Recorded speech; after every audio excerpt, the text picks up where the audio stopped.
The women of the Dani tribe cut off their fingers when a loved one dies.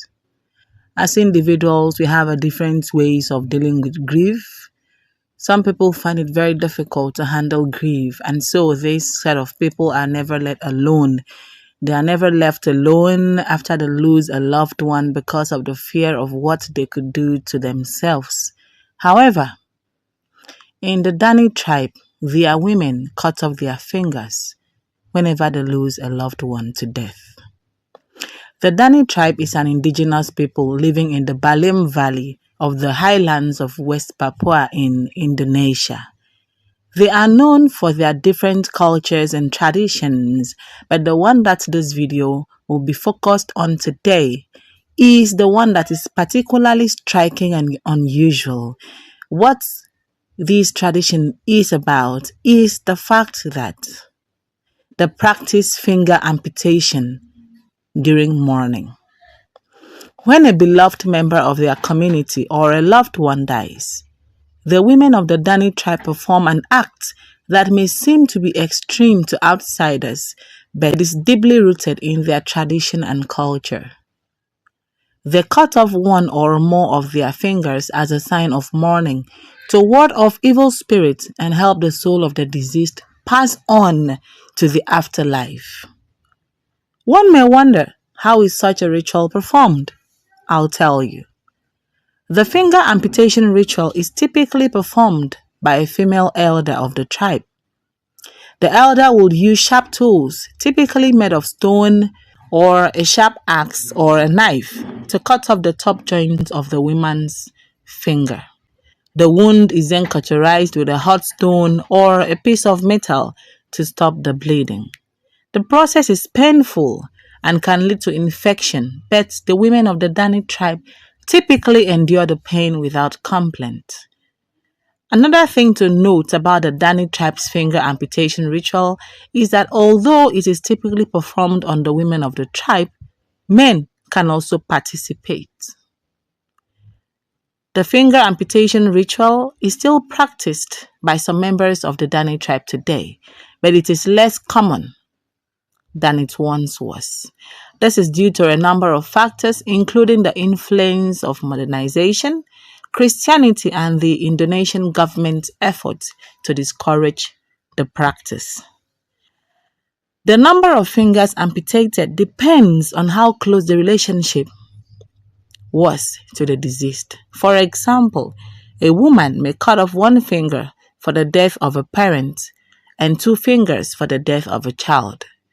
The Dani people also express their grief by covering their faces in ashes and clay.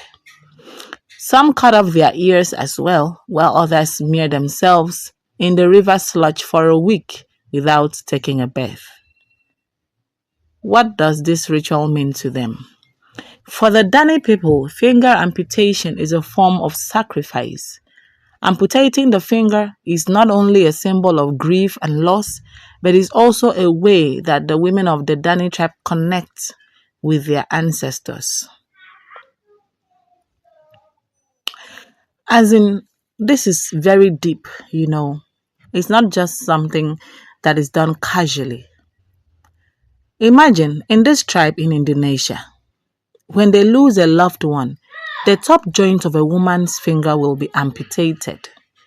A string will be tightly tied around the finger until it goes numb, and then a family member, often a sibling or a parent, will cut off the top of the finger.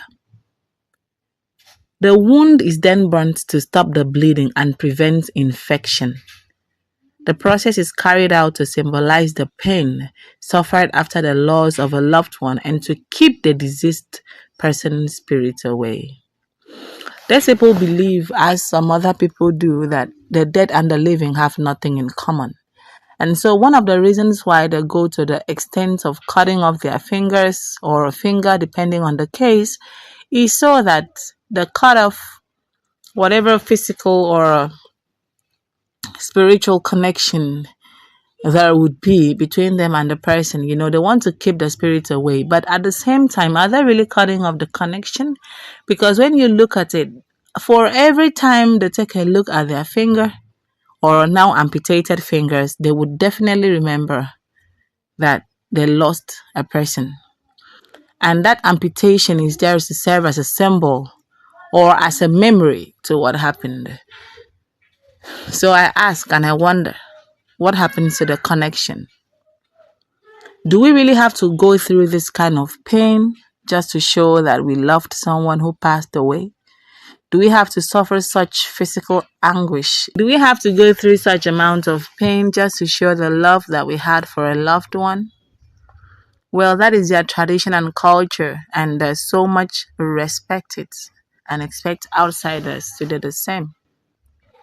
In some other countries, they wear white to symbolize it. Some wear black to show their state of mourning. Some wear black and white to show that they are grieving. I mean, there are different forms and manners in which people show that they are grieving or they're in a state of mourning so that people would know. Some go to pay their respects. Some other people go to pay respects to the family of the people who lost someone. There are so many ways, but when you come to the Dani tribe in Indonesia, this is how they do it. And in as much as women are the ones who go through this more, but some of the men actually do that. But the percentage of such is quite low, you know. The women are the ones who really stand their feet on the ground and say they are going to do this to show that they have lost a loved one, to show that they still cherish the memories, to show that, you know, as a symbol of love, sacrifice, they go through such pain. So tell me where you're from and how you choose to show your pain. How do you show your grief when you're mourning? What is the culture? What is the tradition that goes on there? For me, in my area, when someone is mourning or grieving, some of them rub ashes on their hair, some of them tear their clothes, some of them wear black, others wear black and red, and when they're going for Thanksgiving, they wear white, you know. So I would love to know, I would love to hear from you. Tell me about your culture. How do you show that you're mourning? What is the symbol of mourning at where you come from? I am Yaku for the